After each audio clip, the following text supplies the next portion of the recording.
চলে এসেছি বন্ধুরা, আমার ওয়াইটি চ্যানেল জীবন খাতার রঙিন পাতাতে তোমাদের সবাইকে স্বাগত। আমি তপতি। কড়াইয়ের মধ্যে তেল গরম করে তাতে রসুন ফোড়ন দিয়েছি আর অল্প একটু পেঁয়াজ ভাজা ভাজা করছি, শুকনো লঙ্কাও দিয়েছি আর তার সঙ্গে অ্যাড করে দিলাম কালো জিরে, কাঁচা লঙ্কা।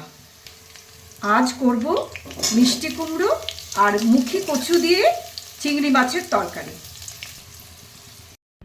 এবার এতে দিয়ে দিলাম নুন, হলুদ, কাশ্মীরি লঙ্কার গুঁড়ো, জিরের গুঁড়ো আর অল্প একটু আদা বাটা। ভালো করে নাড়াচাড়া করে ঢাকা দিয়ে দেব বন্ধুরা। তারপরে অ্যাড করব মুখী কচু। কচুগুলো সেদ্ধ করা ছিল। এই অবস্থায় মিশিয়ে দিলাম জল। এখানে রাখা আছে ভেজে রাখা চিংড়ি মাছ। কড়াইয়ে তরকারিটা ফুটছে, এই অবস্থায় দিয়ে দিলাম ভেজে রাখা চিংড়িগুলো। খুব ভালো করে নাড়িয়ে দিলাম, নাড়িয়ে ঢাকা দিয়ে দেব।